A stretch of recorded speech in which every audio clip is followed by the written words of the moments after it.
Hola, buenas noches, ya llegamos. Comienza un nuevo viaje por el universo del misterio. 2 ediciones nos esperan a lo largo del fin de semana para estar juntos.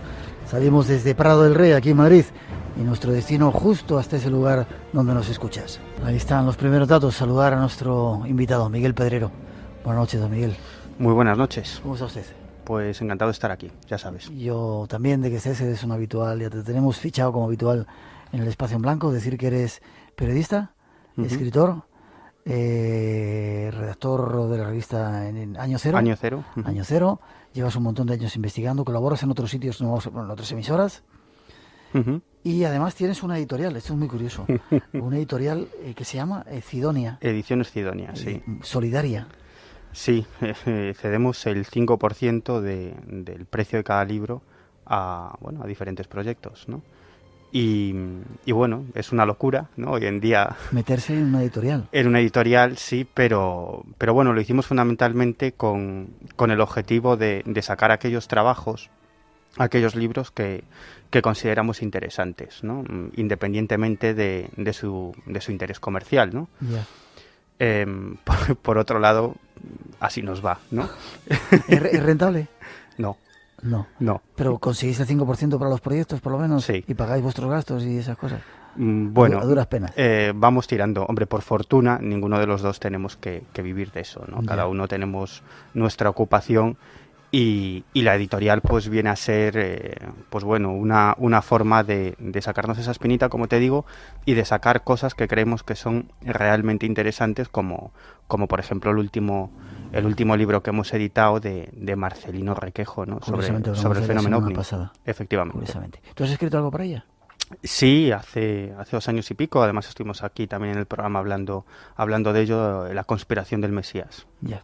Bueno, pues este es nuestro invitado, Miguel Pedrero, uno de los habituales en el Espacio en Blanco, que esta noche se ha metido en unos cuantos líos y nos va a contar sus investigaciones de primera mano. No os lo perdáis. Teléfono gratuito con 5 premios que tenemos para sortear entre la gente que nos llame. 900-137-137, por si queréis participar. Hablamos de ovnis una vez más, hablábamos la semana pasada, seguimos hablando ahora. Ovnis y militares. Siempre han estado los militares interesados en este tema de los ovnis, ¿verdad? ¿Por qué? Bueno, por supuesto, es decir, cualquier objeto no identificado que viola el espacio aéreo de determinado país es una cuestión muy importante, es una cuestión muy problemática y sobre la que se llevan a cabo todo tipo de investigaciones, ¿no? Y si además no solo se produce la violación del espacio aéreo de un determinado país, por ejemplo de España, sino que ese objeto se acerca a una base militar o incluso, como ha ocurrido en alguna ocasión, llega a cuasi aterrizar, pues estamos hablando de un gravísimo problema para la seguridad nacional y por lo tanto se inicia una investigación. Pero sí te tengo que decir que después de hablar con bastantes militares y gente que ha tenido experiencias ovni aquí en España, militares, no creo que el Ejército del Aire, ni el Servicio Secreto Español, ni la inteligencia militar sepan más sobre el fenómeno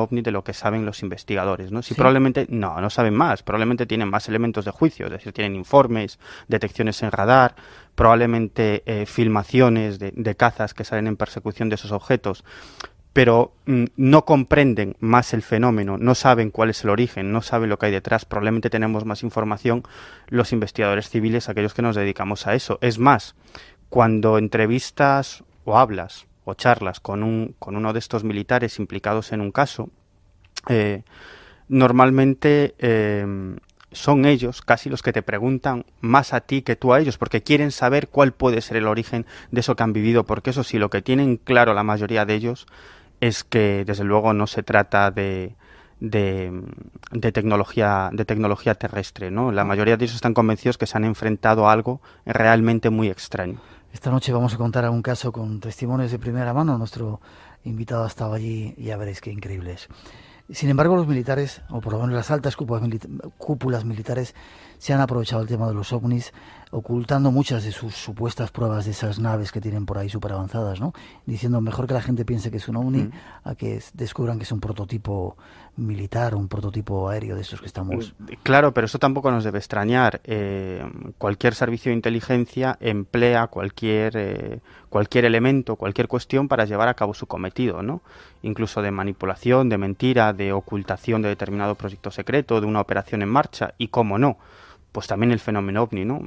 Para lo que decías tú, ¿no? Pues por ejemplo la prueba de cualquier tipo de prototipo militar que es avistado por una serie de testigos, ¿no? Pues desde luego pasa más desapercibido si es publicado en la prensa como el avistamiento de un platillo volante por una serie de personas, pues bueno, es algo que pasa y nadie le da más importancia que si ese periódico incide en la cuestión y apunta a que se trata de algún tipo de ingenio secreto, ¿no? Desde luego, para las autoridades militares es muchísimo más secreto. Y ya no estamos hablando solo de prototipos militares, ¿no? Sino se ha hecho, por ejemplo, con misiles, ¿no? Pruebas balísticas y otro tipo de cuestiones que intentan enmascararse con la pantalla del fenómeno ovni. Eso en Estados Unidos ha pasado.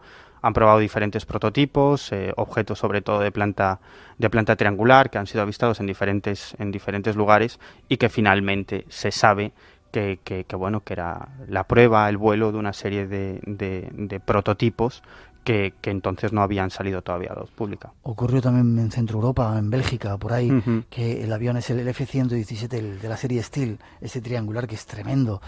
Lo que debería ser verlo por ahí, ¿verdad? Sí, bueno, ahí ya no sé qué decirte, ¿eh? La cosa es más complicada porque incluso ha habido observaciones de objetos, incluso captados en radar, que tomaban unas velocidades y hacían unas maniobras realmente increíbles. Lo que no tiene sentido porque en muchas ocasiones es una explicación hoy en día que vuelan tantas cosas y que tenemos tanta tecnología aeronáutica, pues una explicación entre comillas racional para el fenómeno ovni pues sería que todos son esta clase de objetos, son prototipos militares en prueba. Lo que no tiene sentido es que estamos hablando de un fenómeno mundial, masivo, y cualquier investigador de campo lo sabe, en el que te encuentras casos en una aldea de Lugo, en una aldea de Sevilla, en pueblos, en ciudades, pero tanto de España como de Estados Unidos, como de Sudáfrica, como de China. Estamos hablando de un fenómeno masivo. ¿Están probando muchos prototipos? Están probando muchos prototipos y sobre todo tirando una ingente cantidad de dinero, porque ¿para qué demonios vas a utilizar esa super tecnología para asustar un paisano de una aldea de Villalba? No tiene ningún sentido, ¿no? Tendría sentido si eso ocurriera una vez, 2 veces, pero estamos hablando de una casuística absolutamente increíble, ¿no? Por lo tanto, si se trata de eso, de tecnología secreta, estaríamos hablando de algo mucho más increíble que de la prueba de un prototipo. Estaríamos hablando de un grupo hipersecreto que tendría una tecnología increíble y que estaría llevando a cabo un proceso de manipulación social increíble. Con lo cual, yo no sé qué sería más extraño, que nos visiten seres de otros mundos o que exista este grupo supersecreto. Llevamos 2 semanas hablando del tema de los ovnis. Hacía mucho tiempo que no hablábamos de ellos. Quizá para prepararnos, tenemos que hablar un poco de ello. En la Segunda Guerra Mundial, tanto los alemanes como los aliados pensaban que una extraña lucecita que entraba, los Foo Fighters que se llamaban, era un arma del enemigo. Quizá ahí empezó un poco el interés más importante por estos ingenios extraños que no se sabía dónde venían. Sí, está claro. Yo creo que es en esa época cuando empieza realmente el secretismo militar en torno a este fenómeno. Desde luego, como dices tú, durante los primeros avistamientos de estos famosos Foo Fighters que veían tanto los alemanes como los aliados, unos se pensaban que era algún tipo de aparato del contrario. Al poco de terminar la Segunda Guerra Mundial, se produjeron una serie de avistamientos absolutamente espectaculares en los países escandinavos, los famosos cohetes fantasma. ¿Los países escandinavos? Sí, eran objetos con diferentes formas, muchos de ellos en forma de bala.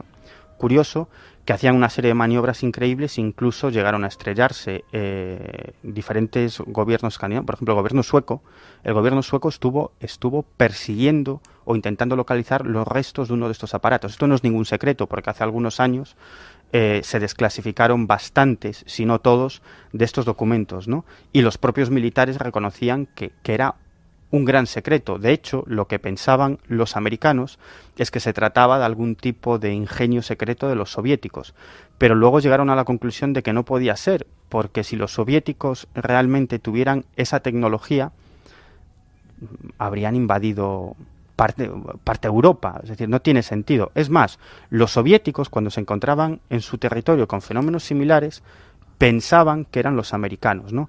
Y luego ya, pocos años después, poco tiempo después de estos avistamientos, los cohetes fantasma, llegamos al año 1947, cuando se produce ese famoso avistamiento protagonizado por Kenneth Arnold, y digamos que el fenómeno ovni entra masivamente en los medios de comunicación. A partir de esa época se producen toda una serie de avistamientos, incluso macroavistamientos, no solo en el territorio de Estados Unidos, sino en diferentes zonas del mundo, y es en ese momento cuando los militares empiezan a interesar vivamente en este fenómeno, ojo, en un principio pensando que se trataba de algún tipo de arma secreta soviética. Y ahí empieza el secretismo, pero con el paso de los años se dan cuenta que no es así. De hecho, pusieron en marcha varios proyectos secretos, el primero de ellos, el proyecto Signo, cuyas conclusiones es que no se trataba de ingenios soviéticos, sino probablemente de visitantes extraterrestres, y luego otros tantos, hasta llegar al proyecto Libro Azul, cuya finalidad era enterrar de cara a la opinión pública el fenómeno ovni, es decir, deslegitimarlo de cara a la opinión pública, y hubo una operación de guerra psicológica masiva. Y ahí empieza el secretismo. ¿Por qué? Por el contexto. Estábamos en plena Guerra Fría y lo que menos les interesaba a los americanos es que el enemigo soviético pudiese crear un caos, un miedo generalizado en la población, utilizando precisamente las apariciones de estos ovnis. Date cuenta que de pronto se empezaron a crear, no solo era el interés de la prensa, sino que se empezaron a crear organizaciones civiles de investigadores, de gente aficionada, enormes, y lo que tenían miedo los norteamericanos era que agentes soviéticos infiltraran esos grupos que estaban relacionados con militares, que estaban relacionados con pilotos, y que utilizasen esa puerta para entrar a los secretos militares de Estados Unidos. Ya no estamos hablando de ovnis, estamos hablando de otra cosa, incluso que pudieran manipular esos grupos para crear un caos en el país y un miedo, operaciones de guerra psicológica de la Unión Soviética en suelo norteamericano, ¿no? Y esa fue una de las grandes razones del secretismo. Si hay algo que vuela y que no sabemos lo que es, y hemos llegado a la conclusión de que no son los soviéticos, es algo que está ahí. Probablemente ellos pensaban en esa época extraterrestres, pero parece que no nos atacan ni se ponen en contacto con nosotros. Lo que les preocupa como militares, que no son científicos, son militares, es que ese fenómeno no sea utilizado, instrumentalizado por el enemigo para llevar a cabo sus operaciones de guerra psicológica. Miguel, brevemente, antes de pasar a esos casos que has investigado de primera mano, ¿cuándo comienza el secretismo en España? ¿Cuándo cierran los canales de comunicación y de repente dejamos de saber lo que tienen los militares? Año 1968. Además, la fecha es concreta. Hasta entonces, obviamente, los militares tenían conocimientos de casos de avistamientos de ovnis, incluso algunos con implicación militar, en suelo español. Pero entonces no se llevaban a cabo grandes investigaciones, te puedes imaginar. España, años finales de los 50, principios de los 60, ¿no? Digamos que el ejército español no estaba para realizar investigaciones sobre aparatos que no sabían lo que eran. Pues podían ser americanos, podían ser franceses, podían ser aparatos británicos, no les preocupaba demasiado. Pero en el año 1968, la Embajada de Estados Unidos en España le pregunta al gobierno directamente si tienen algún tipo de archivos en el que recopilen la información ovni y si llevan a cabo algún tipo de investigación. Y es a partir de ese momento cuando el gobierno español, presionado por los norteamericanos, comienza a realizar investigaciones sobre el fenómeno ovni y decreta el secreto en torno al tema, lo cual tampoco es decir mucho, porque vivíamos en una dictadura militar. Por lo tanto, ¿qué más da que decretaran o no el secreto? Es decir, aquello que no querían que saliese a la luz pública, pues era secreto, ¿no? Y así llegamos hasta el año 1976, en el que se produce un hecho clave, que es que el teniente general Felipe Galarza, que era jefe de Estado Mayor, le cede al investigador Juan José Benítez 12 expedientes, unos 70 y tantos folios, sobre una serie de casos investigados por el ejército español, ¿no? Benítez investiga esos casos, los publica, recibió muchas críticas por esto, una serie de investigadores lo criticaron porque supuestamente él había llegado a un pacto con Felipe Galarza de no publicarlo, lo cual no, es incierto porque el propio Galarza le escribió una carta a JJ Benítez felicitándolo por la publicación de sus libros, ¿no? Y tampoco tiene mucho sentido, es decir, si un periodista que investiga ovnis recibe 12 informes secretos sobre el fenómeno ovni, su obligación es investigarlos y publicarlos. O sea, no hay más vuelta de hoja, ¿no? Y así llegamos hasta el año 1979. Bueno, esto generó dentro del propio ejército ciertos enfrentamientos, ¿no? Porque había gente con una mentalidad aperturista y había otros que creían que no estuvo bien lo de ceder esos documentos a un investigador del fenómeno ovni, ¿no? A partir de ahí te puedes imaginar, muchos otros investigadores intentaron acceder a documentación, pero se cerraron las puertas de par en par y hubo ciertos enfrentamientos, y en el año 1979 es cuando se clasifica toda la información ovni como materia reservada, ¿no? Se siguen realizando investigaciones y así llegamos hasta el año 1992, cuando se desclasifican, supuestamente, según la versión del Ejército del Aire, todos los documentos secretos sobre ovnis que tenían, ¿no? Lo cual no es así. Aunque esta noche seguramente vamos a ver que no todos fueron desclasificados. 2:27, 1:27 en las Islas Canarias. Desde un tiempo a esta parte parece que muchos otros gobiernos han desclasificado casos. Escuchemos algunos. Antes de que empieces a contar, ¿no será esta gente que nos está visitando, como algunos dicen, los dioses instructores, los dioses del pasado, que están regresando ahora porque llega el momento? Bueno, esa es una hipótesis fascinante, ¿no? Que también está relacionada con el fenómeno ovni, ¿no? Es decir, si nos visitan hoy en día, ¿por qué no nos pudieron haber visitado en el pasado y ser tomados por esos dioses instructores cuya tradición se encuentra en diferentes culturas, ¿no? Esos dioses que los instruyeron en diferentes artes, ¿no? ¿Por qué no, no?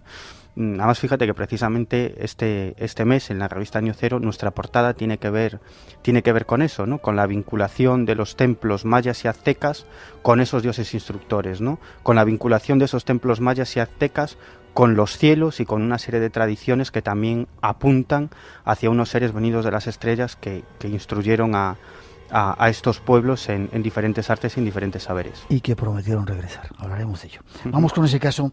El que nos presenta es uno de los que nos vas a presentar hoy. Teóricamente es un alto secreto, un expediente alto secreto. Sí, es uno de esos informes que el Ejército del Aire no ha desclasificado. ¿Cómo lo has conseguido? Bueno, no me lo cuentes. El caso es que lo has conseguido. Vale. ¿Qué pasaba en ese informe? Tiene que ver con un caso en el que varios soldados disparan a un humanoide en una base militar en Cataluña. Efectivamente, en Rosas. En Rosas, en Girona. Bueno, este es como te decía, este es uno de los casos que no se ha desclasificado. Ha habido más, incluso algunos investigadores hemos conseguido informes o partes de informes que no han sido desclasificados, ¿no? No todos esos informes tienen por qué haber sido ocultados por el Ejército del Aire. Es cierto que cuando se centraliza la información OVNI, todos sabemos cómo funciona un ministerio, una institución pública, pues se pueden perder muchas cosas por el camino, ¿no? Pero lo que no tiene sentido es que algunos de los casos más interesantes y que han tenido implicaciones más fuertes para la seguridad nacional se hayan traspapelado enteros.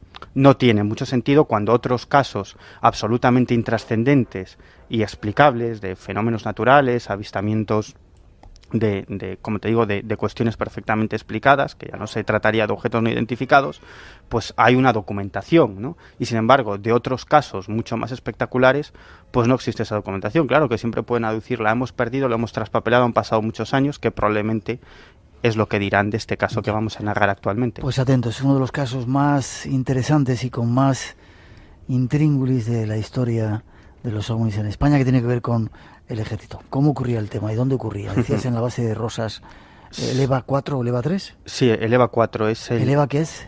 Son escuadrones de vigilancia aérea. Escuadrón de vigilancia aérea. Son los sistemas, los radares militares, los sistemas de defensa del espacio aéreo español, ¿no? Son una serie de radares situados en diferentes partes del territorio español que controlan el espacio aéreo de España, bueno, incluso llegan algo más allá, ¿no? El caso es que varios escuadrones de vigilancia aérea han han protagonizado, podríamos decir, episodios ovni. Es tremendamente curioso.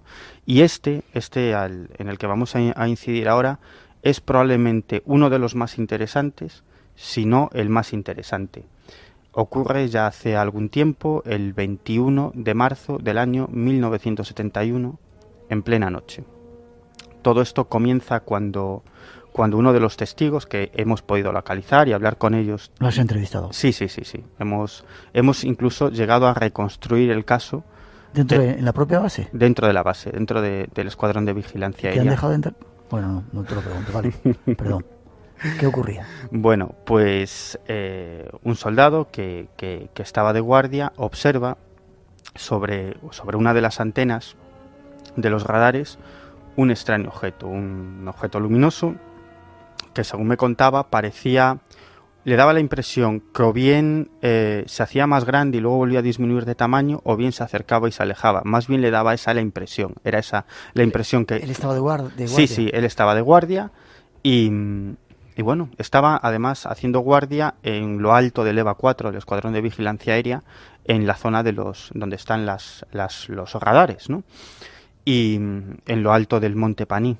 Y bueno, entonces sale de su garita y se acerca a unos barracones que no están muy lejos de donde se encuentra esa garita, y avisa a unos soldados que estaban allí de guardia, estaban durmiendo en ese momento. Justo al lado de esos barracones había unas caneras donde bueno, pues había una serie de perros entrenados. Caneras son perreras. Perreras, sí. Lugares donde están los perros de vigilancia, además perros entrenados por los norteamericanos, porque el EVA 4 fue construida por la USAF, por el Ejército del Aire norteamericano. ¿Era una base conjunta? Sí, bueno, pero cuando se construyó en el año 59 fundamentalmente era una base americana, ¿no? Luego ya en los años 60 pasó a manos del Ejército del Aire español. El caso es que avisa a sus compañeros, estos salen de los barracones y observan ese objeto. Incluso es más, observan cómo llega un momento que desaparece, ¿no? Además desaparece hacia la zona de la bahía de Rosas, que es perfectamente visible. Hay unas vistas espectaculares desde lo alto del Monte Paní, donde está el Escuadrón de Vigilancia Aérea número 4. Y aquí empieza lo realmente curioso. De pronto observan que en una caseta cercana a una de las antenas, que estaba un poco alejada de la posición donde ellos se encontraban, pues detrás de esa caseta sale una especie, lo que me describían los militares implicados, como una especie de halo verdoso. Y allí no había ninguna fuente de iluminación. En esa caseta, pues bueno, protegía varios aparatos para que funcionara esa antena. Entonces uno de los militares, el cabo, le dice a un soldado, a uno de los soldados que también se encontraban en esos barracones, que tome a un perro, el mejor perro que tienen, fiero, ya el nombre lo dice todo, y que se ponga los correajes para llevar al animal, que tome su cedme y que le acerque la pistola al cabo, ¿no? Y entonces se acercan. En primer lugar va el cabo, Jesús Jofre, y detrás este soldado de nombre Anselmo, y bueno, pues avanzan hacia esta caseta. Doblan, es decir, sobrepasan lo que es la caseta, y ese halo luminoso desaparece, ¿no? Bueno, en ese momento el perro se pone en una posición que es la posición que indicaba que ha detectado la presencia de un intruso, ¿no? Con una pata más adelantado que la otra, tocando el suelo. Y bueno, entonces prestan atención, miran a su alrededor, y en ese momento empiezan a escuchar una serie de pisadas que se acercan hacia ellos a bastante velocidad. Y el perro comienza a ponerse nervioso, y de pronto observan una figura muy alta, de más de 2 metros, con forma humana, sin ninguna duda, o al menos forma humanoide, que se acerca hacia ellos. Le dan el alto como marcan las normas 3 veces, eso es lo que decían las normas, que le podía dar el arto 3 veces, y si la tercera vez el intruso no respondía o no se paraba, o no se rendía o no se identificaba, podían disparar. Le dan el alto una vez, le dan el alto 2 veces, y antes de que el cabo le diera el alto por tercera vez, el soldado que estaba detrás de él con el perro, muy nervioso, apunta a este intruso con su CEDME y comienza a disparar. 2 citas cada semana, de 2 a 4 de la madrugada, 1 hora antes en Canarias, los sábados y domingos. Espacio en Blanco. En Radio Nacional de España, con Miguel Blanco.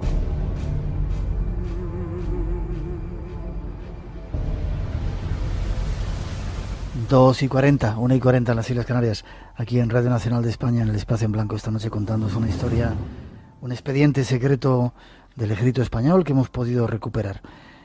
Me estás contando que 2 militares españoles se liaron a tiros con una figura que, según veo aquí escrito, debido al resplandor de los disparos, me fijé en que el extraño ser llevaba un cinturón metálico con un emblema. Uh-huh. Eso lo decía uno de los testigos que tú entrevistaste. Eso lo decía uno de los testigos, porque cuando el soldado que iba detrás del cabo se pone nervioso y comienza a disparar antes de darle a este intruso el alto por tercera vez, el cabo, que Jesús Jofre, que avanzaba en primer lugar, pues en un acto reflejo también comenzó a disparar con su arma, con su pistola, ¿no? Y en un momento determinado, Jofre me dice que debido al resplandor de los disparos le pareció ver que este ser llevaba como una especie, que tuvo la sensación de que llevaba como un traje pegado al cuerpo, enfundado, y un cinturón en el que se distinguía una especie de emblema que no, desde luego no logra recordar, pero sí me dice que viene a ser algo así, o parte de ese emblema, como una especie de triángulo hacia abajo, ¿no? Bueno, te puedes imaginar la situación. Este extraño humanoide estaba a menos de 10 metros de donde se encontraban. ¿Le impactaron los proyectiles? Sí, vamos, sin ninguna duda, del testimonio de estos militares se desprende que fuese lo que fuese, vamos, ya tendría que estar muerto, no tendría que estar en el mundo de los vivos. Perdóname que te pregunte, ¿no podía ser una alucinación? Porque estaba el perro que lo había presentido o lo había sentido. Bueno, los dos estaban viendo lo mismo y desde luego el perro había detectado un intruso, ¿no? Yeah. Y lo tenían a unos 10 metros, ¿no? Le da la sensación que después de disparar, ese ser parece avanzar 1 o 2 pasos, o bien después de disparar, o durante el tiroteo, ¿no? Pero después del tiroteo, pues en un tiempo que desde luego no me han podido precisar, pero que para ellos fue eterno, estuvieron frente a frente, después de descargar sus armas contra un ser de aspecto humano, de gran altura, que parecía que las balas, que las balas no le habían hecho absolutamente nada. Entonces, pocos segundos después, se gira sobre sus pasos y se aleja. Se aleja hacia una valla metálica de protección, en realidad una doble valla, y que detrás de esta valla metálica no hay nada, hay campo y luego un precipicio, es decir, no hay nada. Y escuchan claramente el sonido de algo impactando contra esa valla metálica. En ese momento sueltan al perro, a Fiero, y Fiero se lanza hacia esta valla metálica, la toca y comienza a avanzar hacia su izquierda y se para en un determinado punto. Cuando estos militares se acercan a esa zona de la valla metálica, comprueban muy sorprendidos que faltaba un fragmento como de medio metro de anchura y todo a lo alto. Estos me lo describían los propios testigos muy gráficamente. Me decían, nos daba la sensación de que estamos viendo una película de dibujos animados, ¿no? Cuando el personaje atraviesa una pared y deja la marca, ¿no? Pues esa era un poco la sensación que ellos tenían, ¿no? Regresan a la base y ahí ya empieza el lío, ¿no? Porque ahora nos cuentas el lío. 2:44, 1:44 en las Islas Canarias. Si queréis, tenemos un concurso en marcha. Si queréis preguntar, contar alguna historia referente a ovnis, 900-137-137 es nuestro teléfono gratuito. Empieza el lío, decías, Miguel. ¿Cómo se lía? Hombre, te puedes imaginar que se han producido tiros dentro de una base militar, ¿no? De pronto suben algunos mandos a la zona de los radares. Los compañeros que se habían quedado en la zona de las Caneras estaban tremendamente nerviosos, armados, no sabían lo que había ocurrido.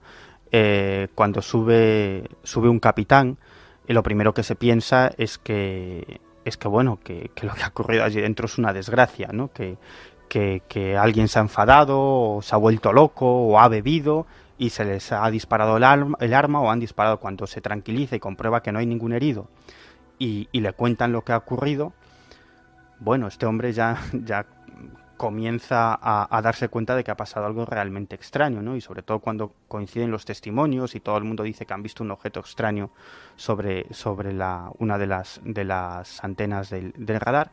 Entonces toman unas linternas y se acercan al lugar, a la valla, y efectivamente comprueban lo que te comentaba antes, que faltaba un fragmento de esa valla. Además es muy curioso porque hay una doble valla metálica, pero la segunda estaba intacta. ¿Sí? Sí, la segunda estaba intacta. Y bueno, a partir de ese momento comienzan los interrogatorios, es decir, el capitán de guardia en los radares ordena a uno de ellos, a Jesús Jofre, que suba. Allí lo interroga sobre todo lo que ha sucedido, le dice que no han captado el objeto en el radar. Eso te voy a preguntar, es curioso porque siendo una base de radares no captaron nada. No, en ese momento no, porque luego se produjeron más casos en días posteriores, claro, es que esto solo fue el principio del principio. Pero esa misma noche, según le confesó este capitán de guardia, y no tenía por qué mentirle, no habían detectado nada en el radar. Es más, este hombre sí le dijo que esto era más habitual de lo que se pensaba. Este hombre había sido piloto de combate y había vivido una experiencia ovni espectacular y estaba convencido de la realidad de estos fenómenos, ¿no? Esa misma noche tuvieron que hacer, cada uno por separado, un informe sobre todo lo que había ocurrido, y al día siguiente de nuevo tuvieron que presentarse ante un teniente coronel, que de nuevo los interrogó primero uno a uno con el informe que cada uno de ellos había realizado encima de su mesa, y luego a los tres juntos, ¿no?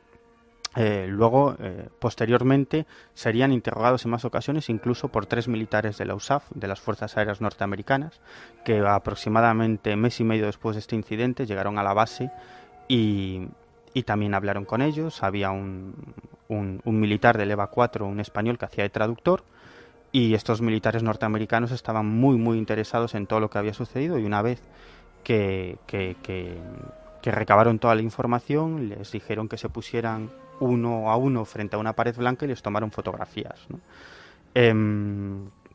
Bueno, en un momento determinado, en ese momento, cuando te estoy hablando de interrogatorios, esto es justo decirlo, no, a lo mejor da la sensación de que se trata de interrogatorios duros, con una gran presión, para nada, ¿no? Eso sí que me lo dejaron claro, que siempre fueron bastante amables, ¿no? Y desde luego sabían que algo muy extraño había ocurrido en la base y que no recibieron presión de ningún tipo.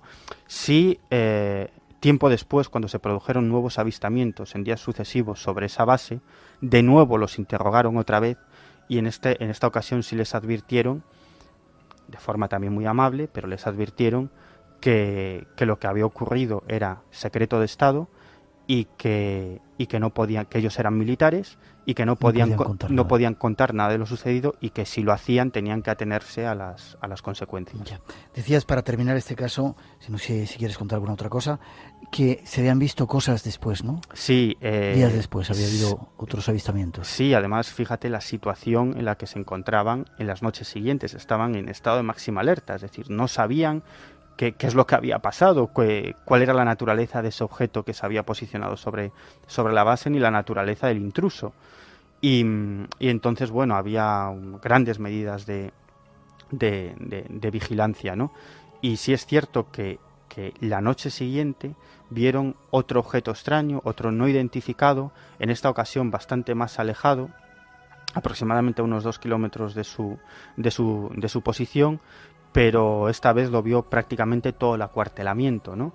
Y también te puedes imaginar que eso los puso muy muy nerviosos, pero es que en días posteriores, unos días después, al atardecer, observaron también desde la zona de los radares, varios militares que hacían guardia, la presencia de un objeto, bastante más cercano, de aspecto metálico.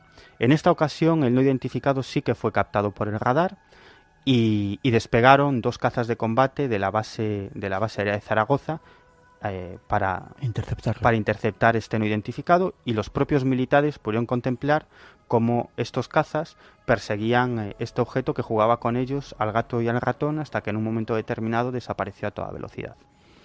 Es uno de los casos, uno de esos expedientes militares que habían ocultado o habían...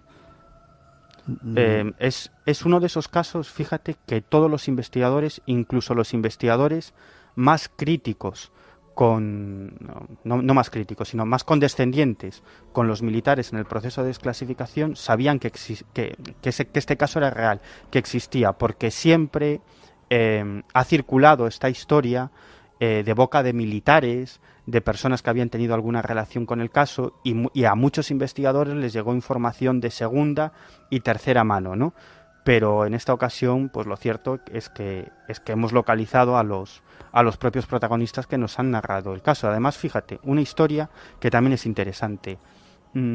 Otro militar que estaba destinado en la base, en el EVA 4, en el momento en el que ocurrieron todos estos incidentes, cuyo nombre, ese no puedo desvelar porque todavía forma parte del ejército, me contaba que en días sucesivos, cuando subían a la zona de los radares y querían sacar a los perros para hacer las rondas de vigilancia, los perros estaban con el rabo entre las piernas y temblando, no querían salir.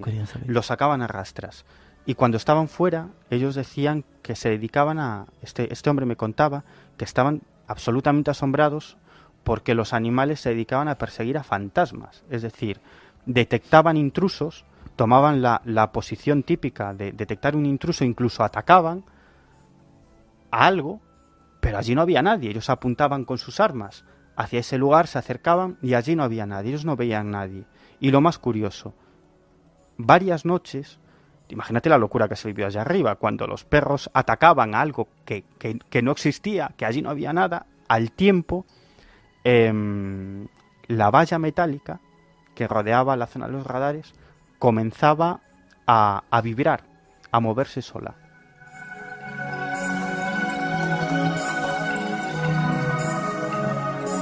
Tremendo caso, con informes, testimonios de primera mano que nos ha conseguido nuestro compañero. Y si me permite, sobre todo, si me gustaría, no sé si nos estará escuchando, agradecer a uno de los testigos, a Jesús Jofre, que en este caso, más que un testimonio, fue un compañero de investigación, porque me abrió las puertas a muchos otros testimonios y me acompañó en todas las investigaciones, ¿no? Gracias, Jesús. Seguramente estarás por ahí escuchando.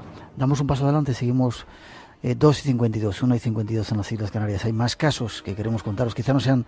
Este ha sido tremendo. ¿Estás a gusto? ¿Estás disfrutando? Claro, siempre, Miguel, ya sabes. Vamos con la segunda parte del programa. 900-137-137 por si queréis intervenir con nosotros. Hay más cosas que contaros esta noche. Miguel también era un expediente desclasificado del ejército. ¿Hay muchos desclasificados? Sí, hay mucha documentación, muchísima. Sí. Algunos de ellos con partes que están un poco grabadas, un poco tapadas, mejor dicho. No, algunos de ellos mutilados, es decir, no se ha desclasificado el expediente al completo. Ya, están llegando unas cuantas preguntas antes de hacer una mínima pausa. En la segunda parte os vamos a contar algún otro caso. Dicen, ¿por qué al cabo de tantos años de fenómeno OVNI no se producen declaraciones de militares ya retirados o jubilados contando sus experiencias? Algunos lo están haciendo, sí, ¿no? Sí, hay bastantes casos de ese tipo, sí. Dicen ¿qué sabes de los helicópteros negros que dicen que suelen aparecer después de avistamientos OVNIs? Bueno, eso es algo de lo que se ha hablado mucho en Estados Unidos, incluso se han llegado a escribir libros monográficos sobre el tema, ¿no? Aquí en España, que yo sepa, o al menos que yo conozca, pues no existen casos de este tipo demasiado fiables. ¿Hay casos tan potentes como este que nos has contado? El de EVA. Sí. Y yo estoy seguro que existen muchos casos de este tipo, incluso más impresionantes de los que no nos vamos a enterar nunca. Ya, de cualquier forma al final vamos a dar un contacto para la gente si quiere que te cuente historias para investigarlas y tratar de sacar cuanto antes a la luz toda esta serie de cosas, ¿te parece? Perfecto, claro.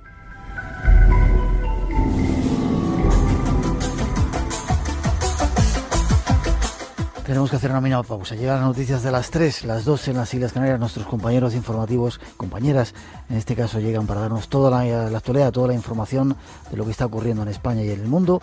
Y después nosotros seguiremos. Recordar que tenemos un concurso en marcha, 900-137-137, y echar un vistazo a la página nuestra, www.espacioenblanco.es.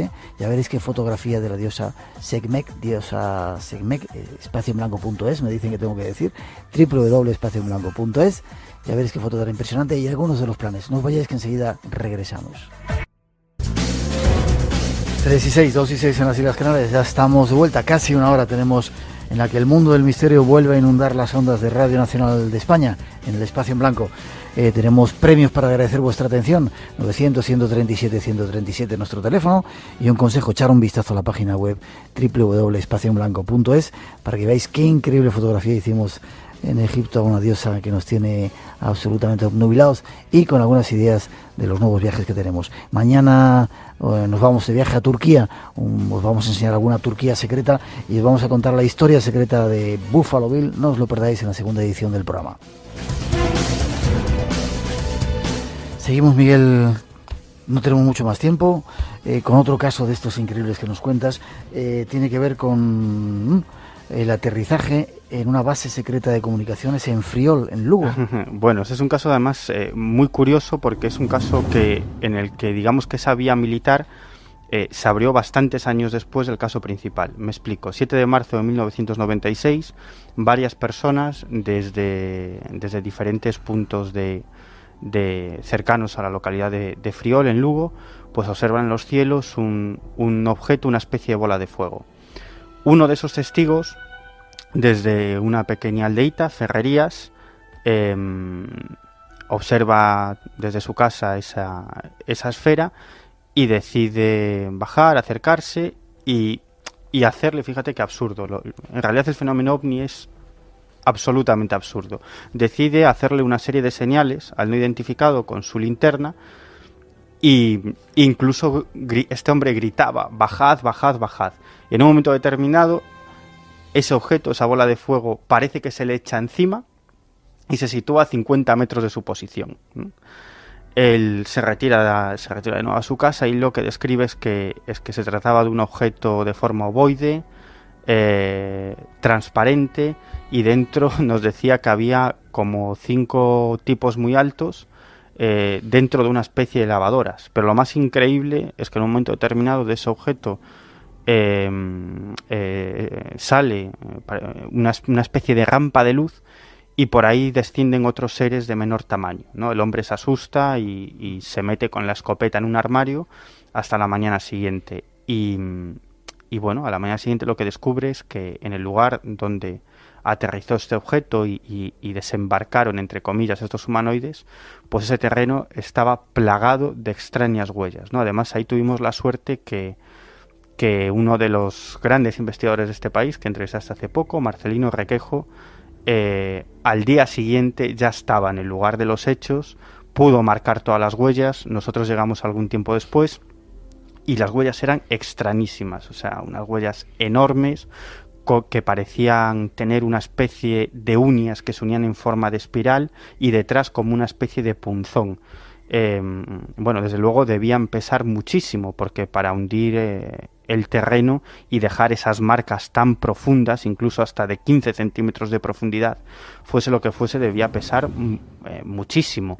Ni siquiera las vacas que pastaban por esos terrenos dejaban marcas de sus huellas, ¿no? Bueno, lo interesante es que, bueno, en días sucesivos se produjeron nuevos avistamientos en la zona. En varias ocasiones cazas militares a baja altura sobrevolaron el lugar, pero lo interesante es que años después nos enteramos de que a 2 kilómetros del lugar del aterrizaje, en línea recta, existía en un monte, en el Monte Campelo, y existe una base militar, una base de comunicaciones. Y obtenemos varios testimonios, varios testigos de la base, que nos dicen que esa misma noche, en la que tuvo lugar el aterrizaje, el 7 de marzo de 1996, esa misma noche tuvieron 2 objetos luminosos de gran tamaño dando vueltas a una de las grandes antenas de comunicaciones durante bastante tiempo, hasta que en un momento determinado se unieron en un solo objeto y salieron disparados a toda velocidad hacia la zona de Aspontes de García Rodríguez, que además en esa época se estaban produciendo toda clase de avistamientos, incluidas filmaciones y persecuciones de cazas militares a extraños objetos de los que fueron testigos mucha gente de la zona. Incluso es más, posteriormente localizamos a un nuevo testigo que esa misma noche, desde un lugar cercano a tanto a la base de comunicaciones como a este lugar donde tuvo lugar el aterrizaje, observó una bola de fuego, muy probablemente la misma bola de fuego que vio este testigo y que finalmente acabó aterrizando en su terreno. Pues como digo, observó esta bola de fuego y 2 cazas militares persiguiendo a este objeto que jugaba con ellos, hasta que en un momento determinado pues bueno, lo perdió de vista. Tenemos que terminar, Miguel. ¿Y si todo fuera verdad? Y si todo fuera verdad, desde luego todo es verdad, pero la gran pregunta es... Evidentemente, o sea, yo te creo, pero quiero decirte que si todo eso tuviera que ver con seres extraterrestres que están ahí, yo qué sé, haciendo pruebas, dejándose... A mí solo se me ocurre una cosa, y es que sea lo que está detrás de todo esto, lo que pretende, obviamente, es mostrarse, porque digamos que se está mostrando, incluso está retando, podríamos decir, retando a los militares, ¿no? Posicionándose sobre bases secretas, sobre escuadrones de vigilancia aérea, que son las bases más protegidas de este país, ¿no? Son fundamentales para la defensa del espacio aéreo español, ¿no? Está claro que sea lo que sea, pero tanto en este tipo de casos, ya lo hemos comentado en otras ocasiones en el programa, como en otros casos sin implicación militar, de encuentros cercanos, de avistamientos múltiples, está claro que sea lo que sea, pretende mostrarse, ojo, hasta cierto punto, ¿no? Porque nunca van a aparecer sobre el centro de Madrid, claro, a pleno día. Lo podían hacer mucho más claramente, ¿no? Si están ahí y realmente quieren mostrarse, pues que aparezcan ahí, eso, en Madrid, en Nueva York, que estén las cámaras delante, que den una prueba irrefutable de que están ahí, que nadie pueda negar. Evidentemente, pero ese no es el juego. Yo creo que la cosa es muchísimo más complicada y, como decía el director de mi revista, Daño Cero, siguen la línea del mírame pero no me toques, sí me muestro pero hasta cierto punto, ¿no? Y bueno, quizás en otra ocasión podríamos hablar de esto porque tiene unas implicaciones tremendas, ¿no? Hablaremos de ello. Obama dijo, para ir terminando, que, bueno, parece que estaba... Sí, ¿qué me quieres decir? Luego el mail, que no te olvides. Sí, no me olvido del mail, sí.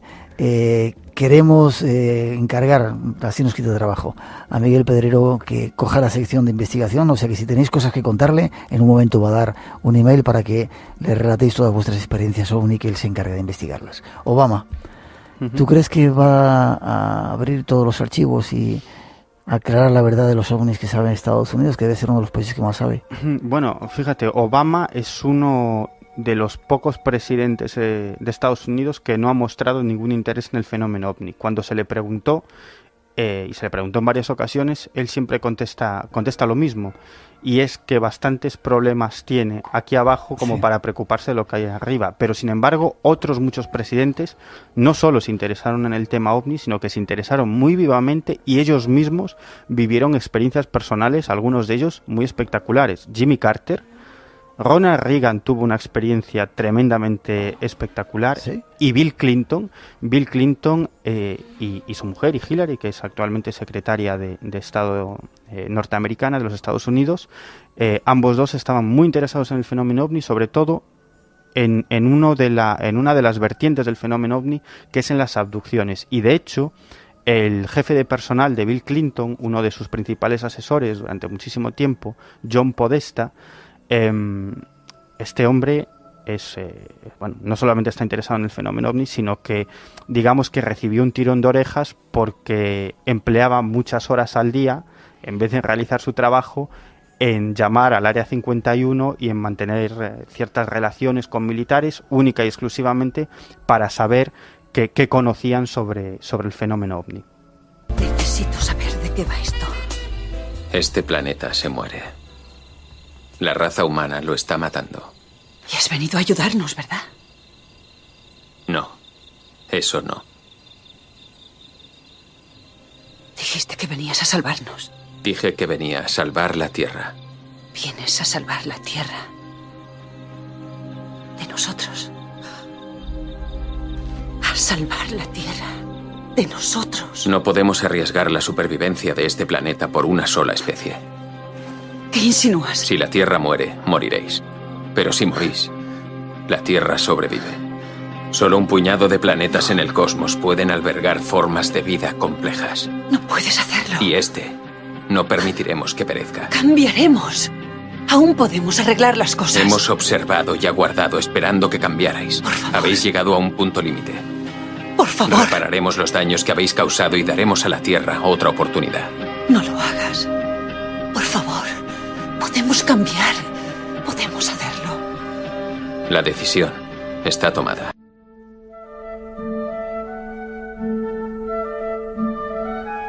Para muchos la historia tiene que ver con esto. Aarón González, desde Filipinas, nos escuchan y están escuchando a sus abuelos desde España. Así que saludos para los dos, sus abuelos aquí en España y Aarón González desde Filipinas. Hay mucho más que contaros esta noche. El teléfono 900-137-137 por si queréis seguir participando en ese concurso.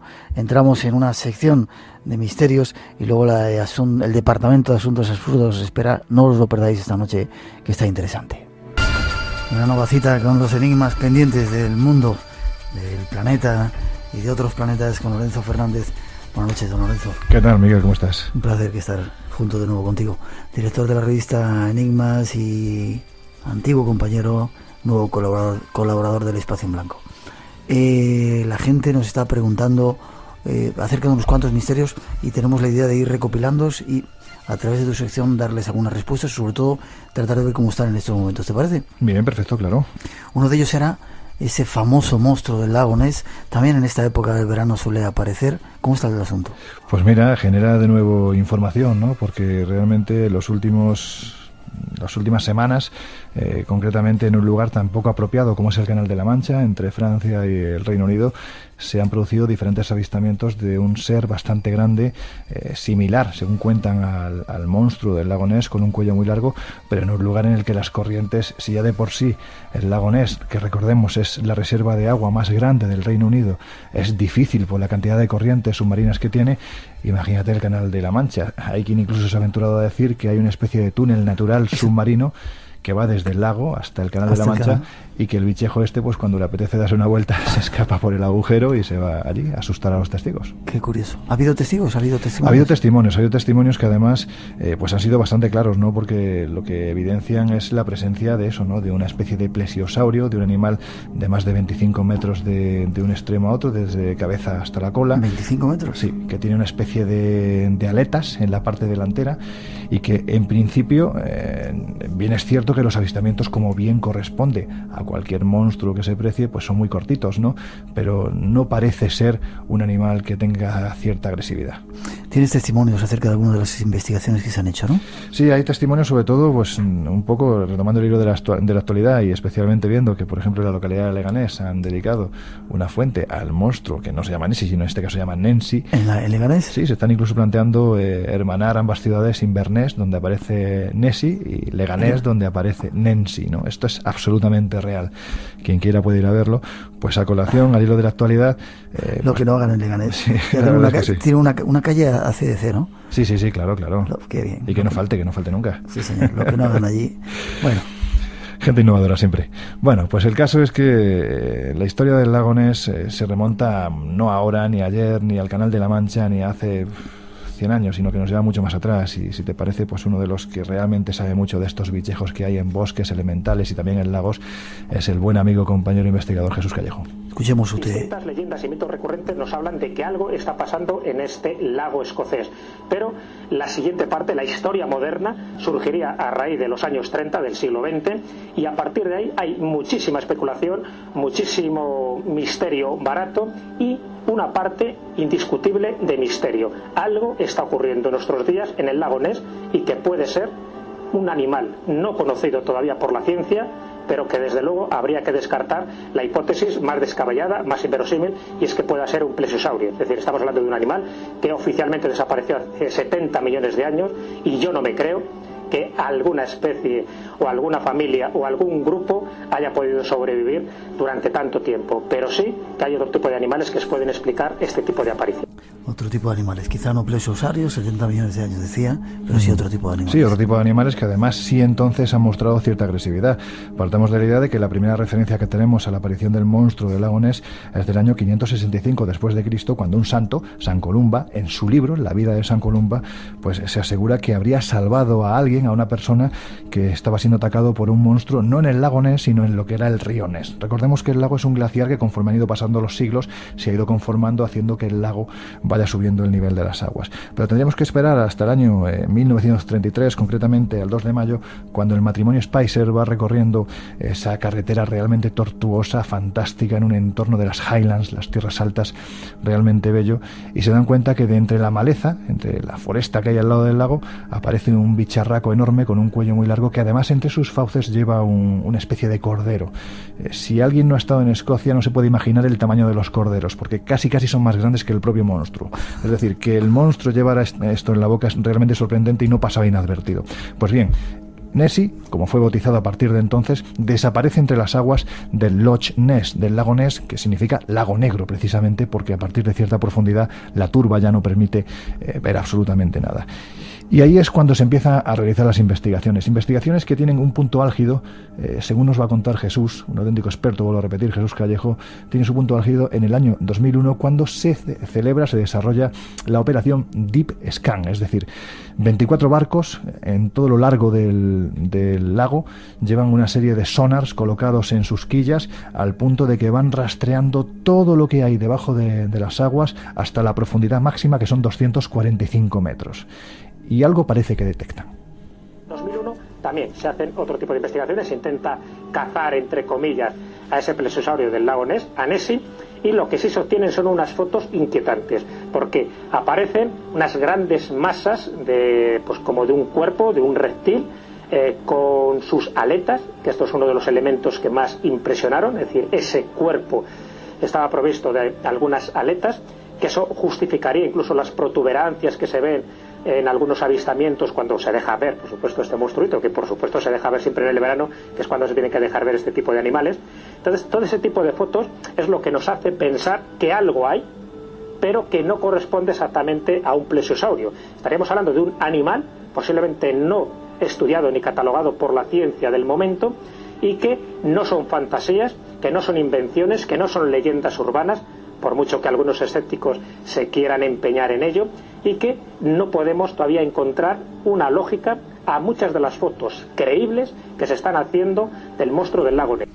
No son fantasías, no son leyendas urbanas, es una realidad, aunque desconocida. Lo curioso es que esté en un lugar tan relativamente controlado, habitado, y no haya pruebas definitivas. Bueno, hay fotografías, hay estas pequeñas atisbos, ¿no? Pero no hay eso, la prueba definitiva, un pedacito, una foto, más clara. Es todo muy controvertido. Realmente, si existe, es un animal realmente esquivo, ¿no? Y esquiva la cámara, la fría cámara, que cuando capta, lo que capta es lo que hay. En este caso sí hay fotografías, concretamente la última que se obtiene es de febrero de este mismo año, que tiene cierta calidad y en la que se ve una mancha enorme que se está desplazando sobre las aguas del lago. De hecho, esa fotografía, los autores de la misma tuvieron, pues, lejos de intentar orquestar un fraude, pues tuvieron la buena voluntad de entregarla al máximo experto que hay hoy en día en tema del lago, un hombre bastante escéptico, pero que sabe que hay un margen de fotografías y de documentos que pueden ser reales, que se llama Adrian Sain. Fue precisamente el hombre que orquestó también la operación Deep Scan,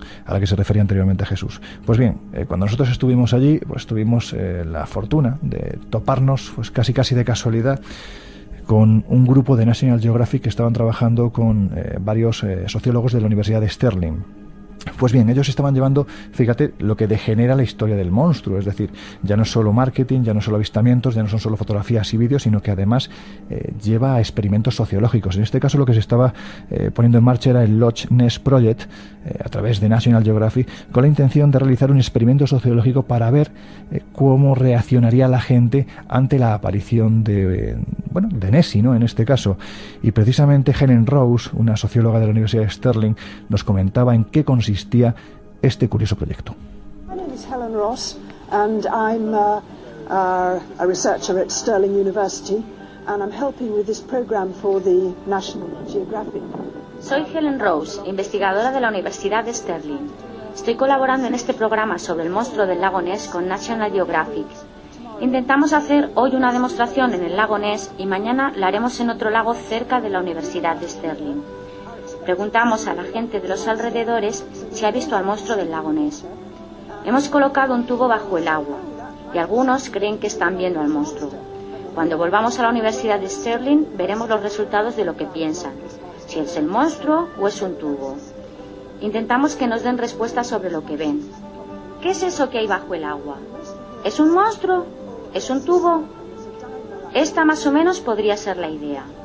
Hemos colocado un objeto que entra y sale del agua y ellos nos cuentan qué piensan sobre eso. ¿Y cómo fue el experimento? Pues la verdad es que un miembro del equipo que nos encontrábamos allí a pie del lago recorriendo esta tierra, pues cayó de pleno un miembro que además es muy amigo tuyo, Antonio Crevillén, ¿sí?, que era el productor de la serie que estábamos preparando entonces. Uh-huh. Y él de repente fue el primero que se cercioró que a una distancia de 20-25 metros de la orilla había algo extraño, que era como una especie de tubo bastante grande de color negro que cada 30-40 segundos salía a la superficie y volvía a meterse. Claro, imagínate, en un entorno como este, con la historia que hay, inmediatamente saltaron todas las alarmas, ¿no? Y precisamente Antonio Crevillén fue entrevistado para este reportaje de National Geographic, un poco buscando su opinión. De hecho, además es curioso, ¿no?, porque siguiendo la estela de lo que para esta gente no es ni más ni menos que una leyenda, fíjate los presupuestos que se gastan para hacer experimentos sociológicos, porque como vamos a escuchar ahora de nuevo a Helen Rose, pues la verdad es que es bastante escéptica con este asunto. No creo que sea real. Es una buena leyenda y es una buena fuente de ingresos. Creo que entra mucho dinero desde que la gente creyó que había visto al monstruo. Hay muchas cosas que están a la venta que tienen que ver con el monstruo. Hay hoteles sobre Nessie, puedes comprar muchas cosas sobre Nessie en las tiendas. Puedes vivir en un hotel sobre el lago de Nessie. Y puedes comprar libros sobre Nessie, fotografías sobre Nessie, DVD sobre Nessie, vídeos sobre Nessie. Creo que es un negocio que mueve millones de libras. Bueno, ya no creo en ello, pero ahí está el misterio, ¿no? Y también te puedo decir que dentro de la mujer tuvo la buena voluntad de atendernos, de incluso aceptar que la entrevistáramos. Había partes que se equivocaba. Yo no digo que mintiera, pero sí que se equivocaba, porque cuando tú vas al lago Ness, yo he estado ya en 3 ocasiones allí, y te das cuenta que hoteles habrá 4. Que realmente si tú quieres comprar algún recuerdo, sean unas zapatillas, una gorra o un sombrero que tiene la cola de Nessie, pues tienes que irte al hotel más céntrico que hay, que es de donde sale el barco que recorre todo el lago. Es decir, son lugares, no es un negocio son lugares muy puntuales. Quizás Inverness sí tiene bastante turismo, pero es que Inverness de por sí es un lugar turístico antes incluso de que existiera Nessie, o que Nessie pues entrara en el inconsciente colectivo como una figura que captara la atención del visitante. Por lo tanto, aquí yo creo que se equivocó. De hecho, puso los puntos sobre las IES, en este caso el citado Adrian Sain. Es un hombre realmente esquivo que participaba en este Loch Ness Project. De hecho, él es el director de este proyecto y que además era el que movía el tubito aquella mañana. O sea, nosotros cuando de repente vimos salir a este señor muy escocés, muy grande, con una barba tremenda, pues la verdad es que Antonio, con la gracia que tiene, pues dijo, pues parece que el monstruo está saliendo del lago, ¿no? En este caso, él también, que es una auténtica institución, todo dicho sea de paso, el que orquestó la operación Deep Scan, que es la más ambiciosa que se ha realizado, pues también nos concedió unas palabras, siendo escéptico, pero también siendo consciente de que allí ocurre algo. Tenemos su testimonio. El Loch Ness Project es una investigación sobre los diferentes aspectos históricos, geológicos y biológicos de la zona, y es evidente que su misterio es una parte importante. Pero ¿por qué el lago Ness es tan especial? ¿Por qué la gente piensa que aquí hay un extraño animal? Yo llevo mucho tiempo aquí. Algunas de las cosas extrañas que ocurrieron en el lago Ness creo que pueden ser explicadas desde mi experiencia en el lugar.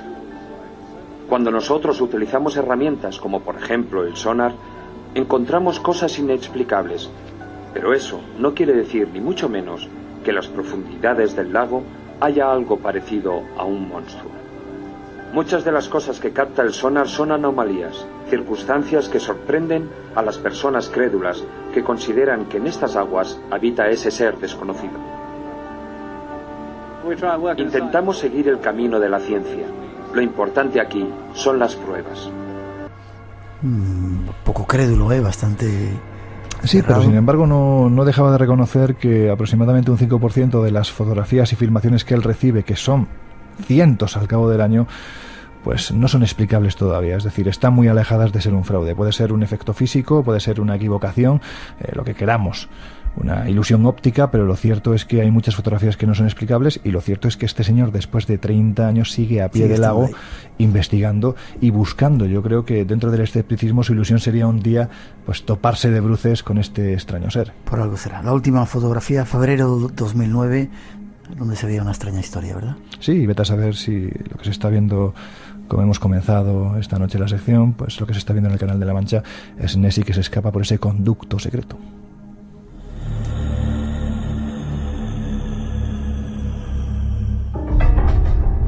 Pues ese es otro de los lugares donde tenemos que ir también a ver el monstruo del lago Ness. Círculo de las cosechas, monstruo del lago Ness, tenemos un montón de sitios. Uy, por ahí. además, fíjate todo lo que hay alrededor, ¿no?, del lago Ness. Tienes las tierras altas, los castillos. Ya sabes que allí no hay castillo que no tenga fantasma, porque si no es menos castillo. Es decir, es un lugar en el que la leyenda, el misterio y los monstruos pues están a la orden del día. ¿Organizamos un viaje? Cuando quieras. Bueno, esa es la idea.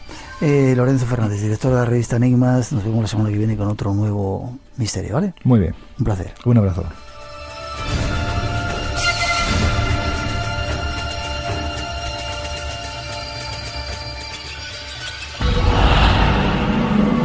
Te invitamos a entrar en un mundo único. Espacio en blanco. Mucho más de lo que puedas imaginar. En Radio Nacional de España, con Miguel Blanco.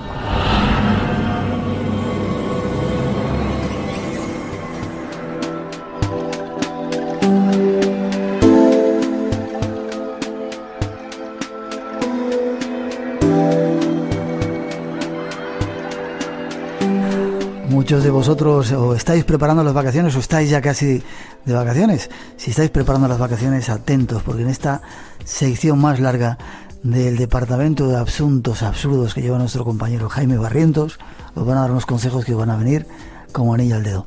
Buenas noches, don Jaime. Hola, buenas noches. ¿Cómo estás? Pues anda que tú.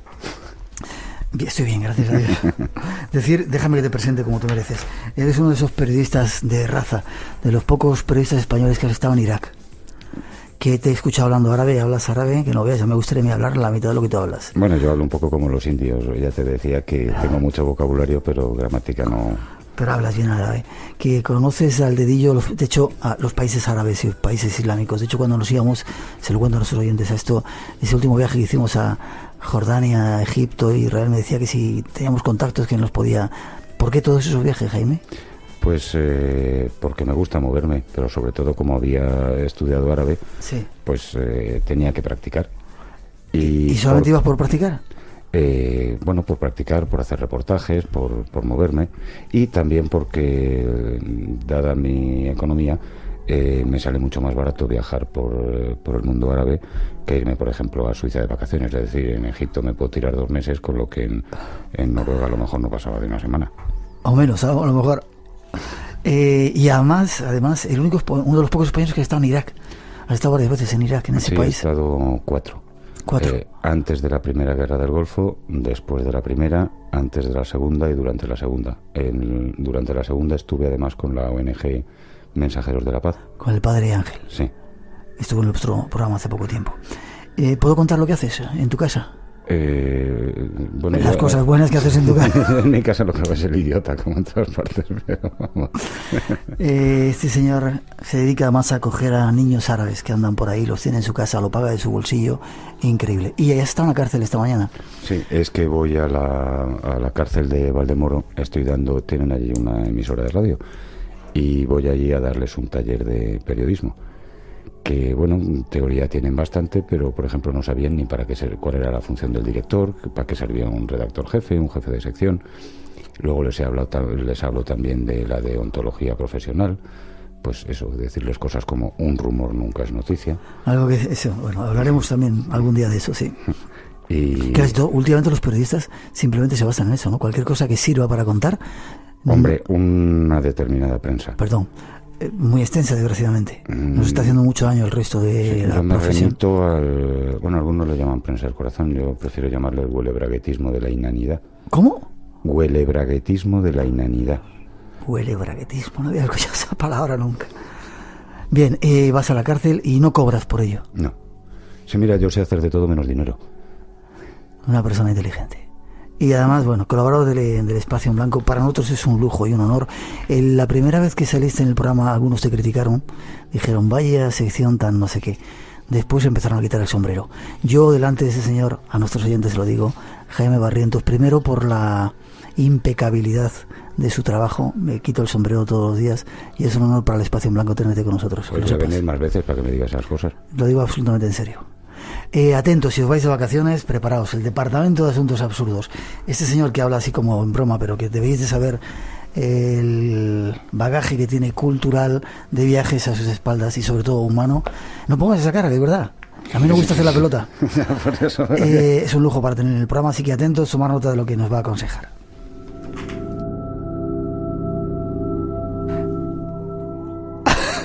¿Cómo era?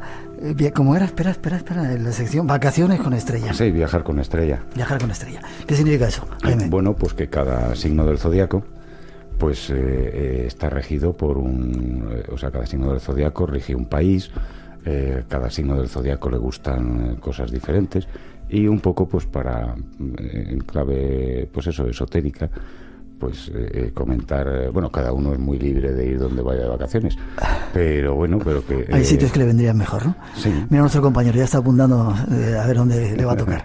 Para recargar energía y todo eso, tanto en viajes por el mundo mundial como por España. Vale, pues empezamos donde tú quieras, tenemos un poquito de tiempo, más tiempo que lo habitual hoy, así que cuando tú digas. Pues bueno, si quieres empezamos por Aries. Perfecto, Aries. Atentos los Aries, consejos para que os vayáis de vacaciones este año a un sitio chulo que os venga bien. Bueno, que Aries no olvide que su signo rige en, bueno, países guerreros, como él, Inglaterra, Alemania y Palestina. Palestina, los tres son países, te digo, guerreros, y además Inglaterra, en el caso de Inglaterra, es curioso que muchos uniformes del ejército británico sean rojo y negro, que son los colores de Aries. Y bueno, en España son Zaragoza, Huesca y Teruel, caen bajo el control de Aries. ¿Y qué vería Aries en estos...? Has dicho Inglaterra, Alemania y Palestina. Y Palestina. Atentos, Aries. No sé si os recomendaría que fuerais a Palestina de vacaciones, pero bueno, es un viaje interesante. Bueno, Palestina no es solamente la franja de Gaza. Lo sé. Te acabas de volver de Cisjordania. Cisjordania, también Jerusalén. Lugares santos, sagrados. Jericó. Sí. Belén. Sí, precioso Belén. Precioso Belén. Y Nazaret, sí señor. Y otros muchos lugares que hay, sí, santos y sagrados, ¿vale? Y se pueden hacer, es un viaje religioso, un viaje que, por cierto, es curioso que ahora que has... Con Jaime Barrientos podemos hablar de todo, menos del programa que tenemos previsto, o sea que eso ya lo sabéis, así que atentos. Hay un síndrome en Jerusalén. En Jerusalén, que es el del mesianismo. Gente que llega allí y de repente se le va la bola. Y se creen que les ha tocado Jesucristo, ¿no? Sí, o los profetas, pero no solamente a los católicos, también les pasa a los judíos de la diáspora. Sí, y lo curioso es que creen que están pisando por donde pisó Jesucristo y el suelo original está 6 metros más abajo. O sea que no pisan por donde pisó Jesucristo ni por el forro. De hecho, hay algunos agujeritos donde uno puede mirar donde estaba el suelo original y está mucho más abajo de lo que pasa, que no estamos pisando donde pisó Jesucristo, aunque fuéramos casi por el mismo espacio, digamos, físico. Por cierto, tú has estado, ahora que has estado tú después, ¿sigue estando el personaje ese que está con una lira disfrazado de profeta? ¿En dónde? En Jerusalén, en una de las puertas. No lo he visto, pero me encontré al mismísimo Jesucristo. Un personaje, no vamos a... Bueno, te lo cuento, en Wadi Rum, en Jordania, estábamos en mitad del desierto y aparece un tipo con una túnica blanca, rubio, como yo pensé que se había teñido. Dije, esto no puede ser, un árabe rubio con los ojos, y nos saludaba a todo el mundo que pasábamos. Íbamos en un todoterreno y se le veía que tenía ganas de hablar, ¿no? Paramos en un sitio a ver unas cosas que yo enseño por ahí y se acercó. Y el tipo era exactamente igual que Jesucristo. De hecho, era un americano que había aparecido por allí, estaba con los beduinos viviendo en mitad del desierto. Imagínate, en el Wadi Rum, el desierto de Lawrence de Arabia, y se ve que había... yo creo que le habían pillado ahí, estaba ahí pillado él, ¿no? Y decía que no podía ir a Jerusalén porque todo el mundo pensaba que era el Mesías. Era exactamente la figura de Jesucristo, así con una barba blanca, rubia casi blanca, pelo largo, vestido con una túnica blanca, unos ojos azules y una mirada de digo, ¿se ha fumado todo lo que hay aquí en el desierto para fumar? ¿O ha siempre alucinado así? Tipo muy curioso, o sea, que veía la reencarnación de Jesucristo. Bueno, otro día, si quieres, hablamos de... Yo estuve una semana en el Wadi Rum, que me invitó un... Bueno, ya sabes que yo no puedo estar callado ni debajo del agua. Ya. Entonces, en un me avión... parece que no nos vamos a ir de viaje. Bueno, ya te lo contaré. No, sí, ya se empezó a contarlo. Y bueno, pues era un broker que trabajaba en Estados Unidos y se iba de vacaciones con su familia al medio del desierto. Y bueno, me dijo, ¿te vienes?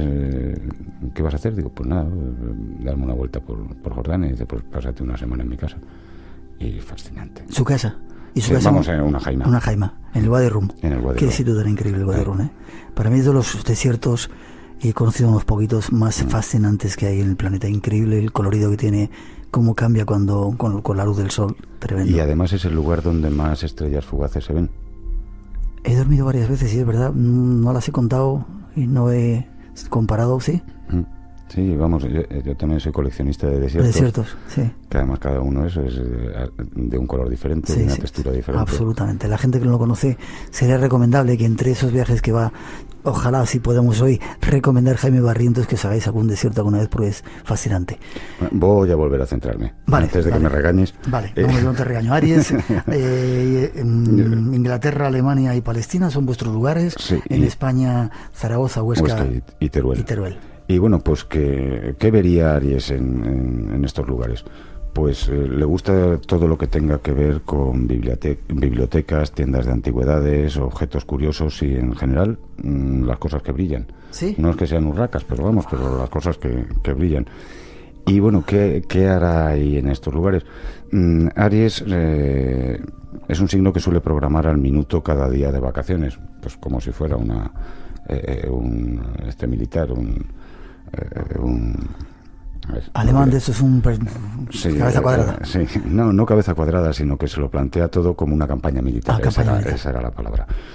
Y bueno, pues le gusta leer y leerá sobre viajes, sobre temas científicos y esotéricos, y también le gusta dar largos paseos al atardecer y los deportes en equipo, sobre todo si le dejan ser jefe, claro. Y... ¿Tú qué signo eres? Libra, ascendente Acuario. Ya iremos a por ti a ver qué me dices. No sé si vamos a llegar hoy, pero bueno, por ahí tenemos gente que dice que sí, que son sus padres, y hacen eso, de esos que vas en el coche y ahora hay que parar a tal sitio en tal hora y hay que estar no sé cuánto tiempo. Dios mío, bendito, los Aries como son. ¿Pasamos a otro signo? Ahora vamos a por Tauro. Una mínima pausa. Preparaos, Tauro. Estos son algunos de los lugares donde podéis ir de vacaciones. Una mínima pausa musical y seguimos.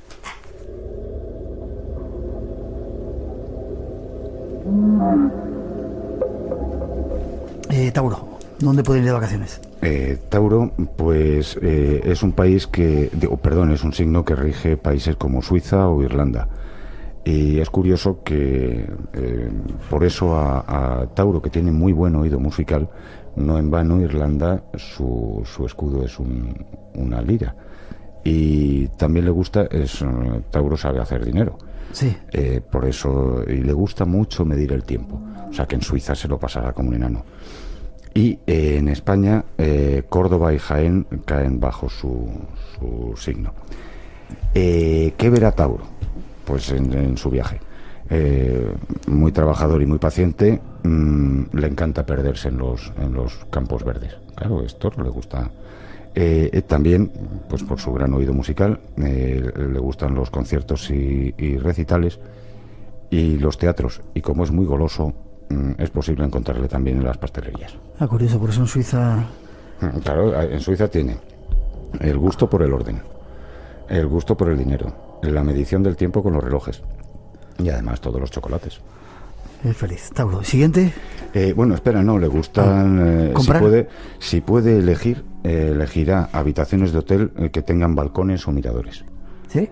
¿Y qué hará? Pues para leer durante las vacaciones elegirá novelas intrascendentes, historias de amor, porque es un romántico, temas científicos, psicológicos o económicos y revistas de decoración.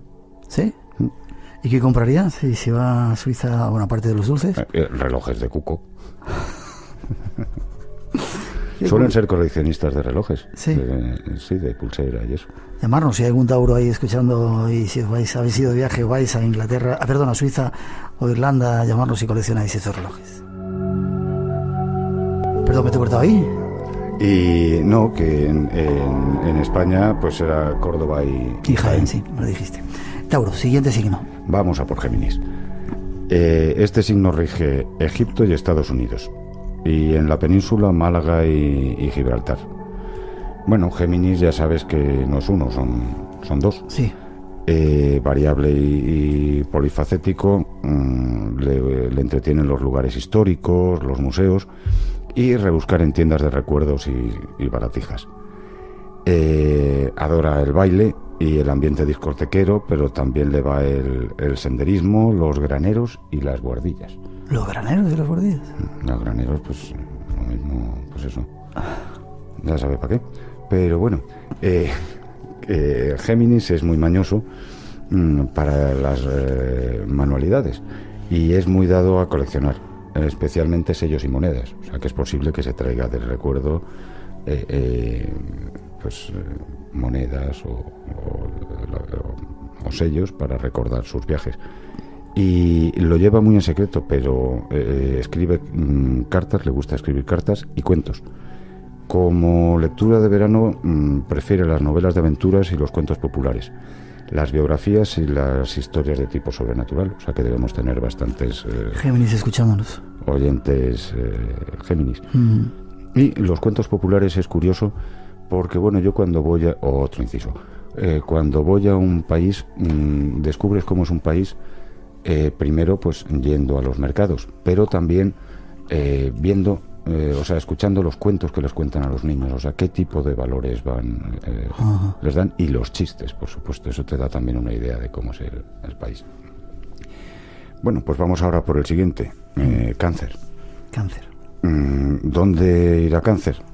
Escocia y Holanda pertenecen al cangrejo. Y si se queda en España, pues que recuerde que Barcelona, Gerona y Tarragona también están regidos por Cáncer. ¿Qué verá en su viaje? Pues Cáncer es un signo sensitivo y hogareño, que también adora todo lo sobrenatural y lo romántico, los castillos y los campos con flores, no tanto verdes como las flores, los lagos y las lagunas y jardines y viveros. Así que, claro, yendo a Escocia, por supuesto, se irá a buscar al monstruo del lago Ness. Al monstruo del lago Ness. Y bueno, no solamente eso, sino fantasmas por todos los castillos que vaya pillando. ¿Y qué hacer? Pues le gusta organizar o participar en pequeñas tertulias, en tascas típicas. Un poco pues hará el recuento, será el que reúna a los demás viajeros a la caída de la tarde, ya después de la cena, y eso les reunirá un poco pues para que hablen de lo que han vivido durante el día. Para pasar las vacaciones prefiere alquilar un apartamento a vivir en un hotel. Y este signo posiblemente se traiga, es muy manitas también a la hora de rehabilitar muebles antiguos y para la decoración en general. Y seguramente pues se traiga cosas raros. Sí, bueno, yo tengo un amigo Tauro que Cáncer lo estamos hablando.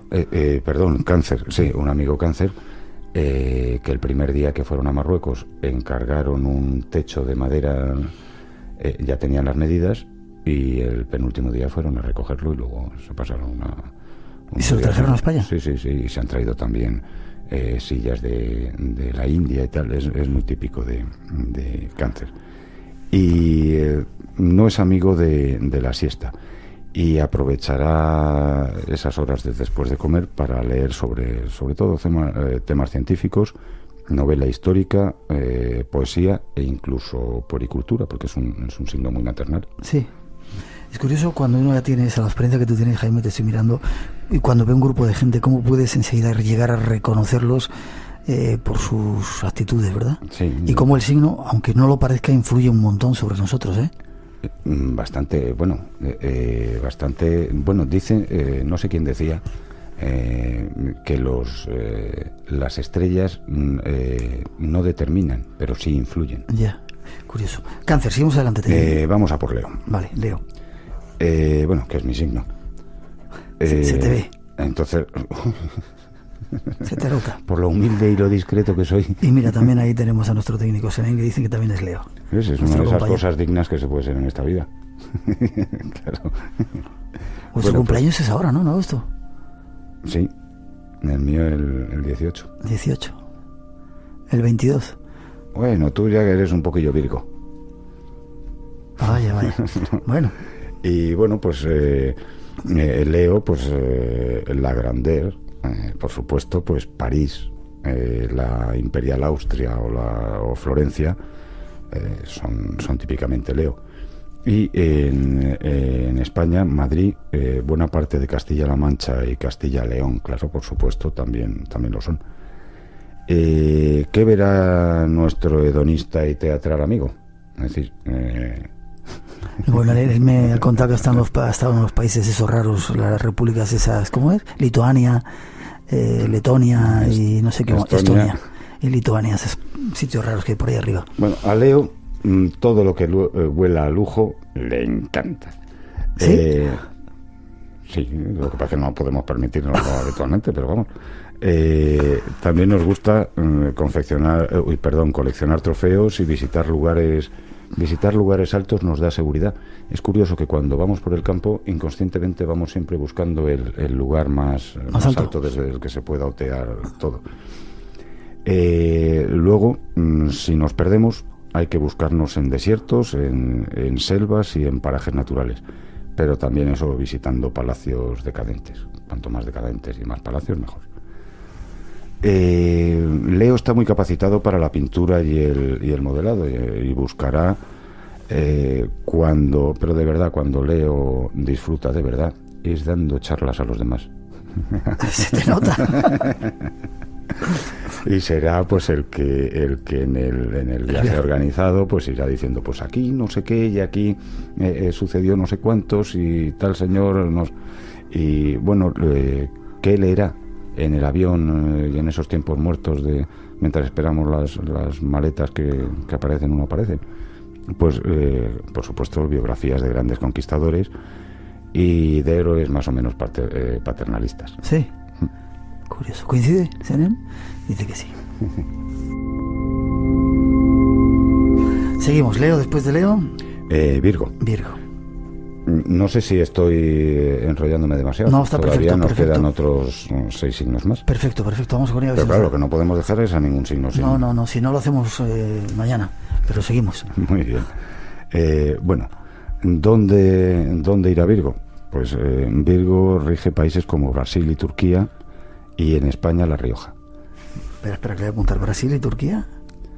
Y en España La Rioja. Sí. ¿Qué verá Virgo?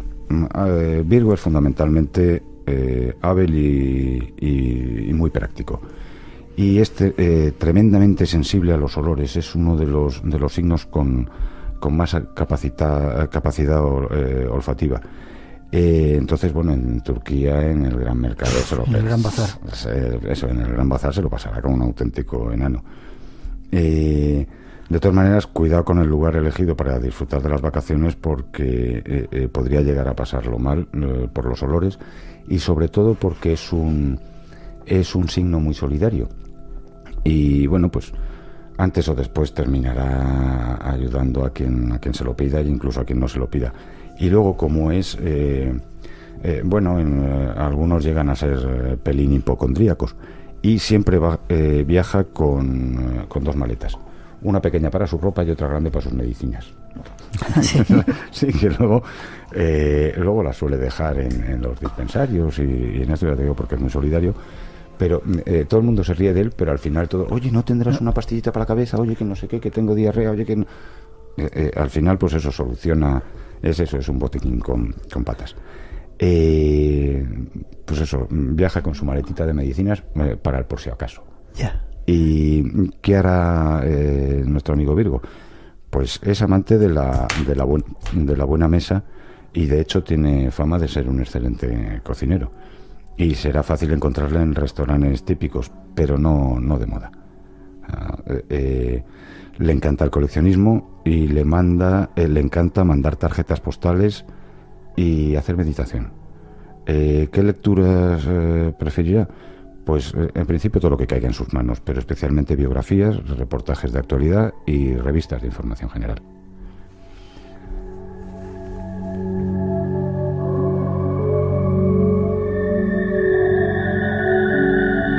Pues Jaime, vamos a tener que decir a los demás signos que tienen que esperar hasta mañana, porque no nos va a dar tiempo a terminar ese viaje con Estrella. Así que te emplazo para mañana. Qué desazón para los signos que faltan. Que esperemos un ratito mañana, la segunda cita del Espacio en Blanco, se lo contamos con Jaime Barrientos, que insisto, es todo un lujo tenerle. ¿Tienes página web? ¿Ya te han hecho el blog? Sí, bueno, me ha hecho un blog uno de nuestros oyentes. Un oyente que se llama Paco, que es de Murcia, pero no me he traído el nombre del blog. Qué desastre, Dios mío. Bueno, tranquilos, prometemos decir, gracias a Paco, ese oyente, que nada más decirlo aquí, Jaime Barrientos, que no sabía de esto, enseguida se ofreció para hacerle el blog, darle las gracias a él, y lo decimos dentro de nada. E insisto, muchas gracias por estar con nosotros. Mañana seguimos con estos viajes. Gracias a vosotros por aguantarme. Es un placer.